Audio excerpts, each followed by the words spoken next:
नमस्कार दोस्तों, स्वागत है आपके अपने यूट्यूब चैनल रीडिंग लवर्स पर। दोस्तों, आज की जो वीडियो इसमें हम बात करेंगे हरियाणा में जो भर्तियों को लेकर दो महत्वपूर्ण जो न्यूज़ अपडेट सामने आई है।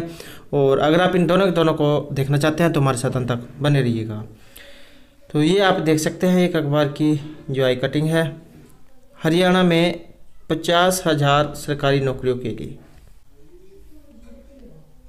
कॉमन एलिजिबिलिटी टेस्ट नीति कभी भी हो सकती है घोषित। भारतीय जो CET है, क्या कुछ पूरा मामला है ये आप देख सकते हैं। हरियाणा कर्मचारी चयन आयोग को पास ग्रुप C के 30,000 और ग्रुप D के हैं 10,000 पद, तो इनकी डिमांड पहुंची है। हरियाणा में 50,000 सरकारी नौकरियों के लिए कॉमन एलिजिबिलिटी टेस्ट CET के लिए प्रदेश सरकार CET नीति कभी भी जारी कर सकती है। और दैनिक सवेरा को जानकारी मिली कि यह नीति अंतिम चरण में है और इस नीति के जारी होने के बाद ही CET आयोजित करने की प्रक्रिया आगे बढ़ेगी। मुख्यमंत्री मनोहर लाल खट्टर ने विधानसभा में चालू बजट सत्र के दौरान राज्यपाल के अभिभाषण पर यह हुई चर्चा का जवाब देते हुए घोषणा की थी कि CET आगामी जून में करवाया जाएगा और CET की तैयारी CET स्कोर के बाद होने वाली भर्ती प्रक्रिया के बारे में दैनिक सवेरा ने हरियाणा कर्मचारी चयन आयोग के अध्यक्ष भोपाल सिंह खत्री के साथ विशेष बातचीत की। यह रहेगी CET से लेकर भर्ती होने तक की प्रक्रिया। तो क्या प्रक्रिया है ये देख सकते हैं आप। सबसे पहले CET नीति घोषित होगी। प्रदेश सरकार से भी विभागों के जिन पदों को भरने के लिए डिमांड आई है उन्हें विज्ञापित किया जाएगा। ये पद ग्रुप C और D के होंगे। नंबर 3 में है विज्ञापन के 15 दिन बाद CET तारीख तय की जाएगी। उसके लिए उम्मीदवारों से वन टाइम पोर्टल पर पंजीकरण का समय दिया जाएगा। हालांकि यह पंजीकरण अभी खुला है, मगर विज्ञापन के बाद आखिरी तारीख तय की जाएगी।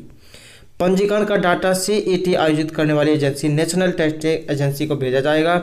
NTA परीक्षा केंद्र तय करेगा, एडमिट कार्ड भी वही जारी करेगा और प्रयास किया जाएगा कि जून में यह टेस्ट हो जाए।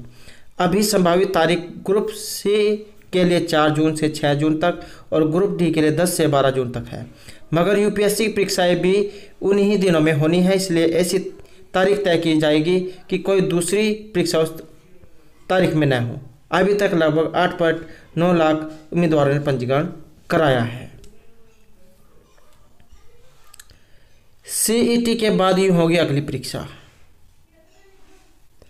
सभी उम्मीदवारों का CET स्कोर आयोग की वेबसाइट पर घोषित किया जाएगा। इसमें ग्रुप D के लिए CET में प्राप्त अंक और सामाजिक आर्थिक मानदंड के अंक शामिल होंगे। हालांकि ग्रुप C के लिए CET नीति में स्पष्ट होगा कि सामाजिक आर्थिक मानदंड के अंक CET के नंबरों में जोड़कर स्कोर घोषित किया जाए या केवल CET में प्राप्त अंकों को न जोड़ा जाए। ज़्यादा संभावना है कि ग्रुप C के लिए भी ये अंक CET के नंबरों में जोड़कर CET स्कोर घोषित किया जाए। हरियाणा कर्मचारी चयन आयोग घोषित विज्ञापित पदों को फिर से विज्ञापित कर शैक्षणिक योग्यता और अन्य शर्तें जारी कर CET स्कोर के अनुसार उम्मीदवारों से आवेदन करने के लिए कहेगा। ग्रुप D के लिए उम्मीदवारों से पदों अनुसार इच्छा पूछी जाएगी। ग्रुप C और D के तकनीकी पदों की संख्या से 10 गुना उम्मीदवारों को लिखित परीक्षा के लिए बुलाया जाएगा। बिना तकनीकी वाले ग्रुप D के लिए आवेदकों की लिखित परीक्षा नहीं होगी। इससे दूसरी परीक्षा में प्राप्त अंकों के आधार पर मेरिट अनुसार चयन सूची जारी होगी। जिन पदों के लिए तकनीकी शैक्षणिक योग्यता जरूरी है उनका CET स्कोर के बाद और लिखित परीक्षा से पहले तकनीकी टेस्ट लिया जाएगा।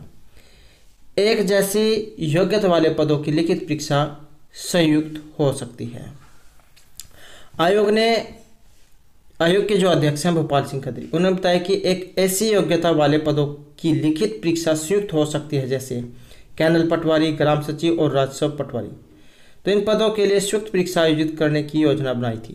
परीक्षा में उत्तीर्ण उम्मीदवारों से इन पदों के लिए विकल्प मांगा जाएगा। उसके बाद चयन सूची जारी होगी। तो ये हमारी यहाँ पर पहली महत्वपूर्ण अपडेट थी। नेक्स्ट जो यहाँ पर अपडेट है उसको देख लेते हैं। तो यह हमारी यहाँ पर दूसरी महत्वपूर्ण अपडेट आ चुकी है। हरियाणा कर्मचारी चयन आयोग करेगा महिला पुलिस सिपाही और क्लर्क पदों के परिणामों में बदलाव। हरियाणा पुलिस का जो बदलाव जारी हो चुका है, साइट पर नोटिस भी आ चुका है और इनकी आंसर की बदल चुकी है। क्लर्क पद के लिए अदालत ने 3 प्रश्नों के उत्तर गलत माने, इसलिए बताया जाएगा रिजल्ट। हरियाणा कर्मचारी चयन आयोग के 2 पदों के अंतिम चयन परिणाम में बदलाव करेगा और यह बदलाव हरियाणा महिला पुलिस सिपाही और क्लर्क पदों में होगा। क्लर्क पद के लिए हुई लिखित परीक्षा में एक शिफ्ट में 3 प्रश्नों के उत्तर हाईकोर्ट ने गलत माने हैं, इसलिए क्लर्क पद के लिए परिणाम बदलना पड़ेगा।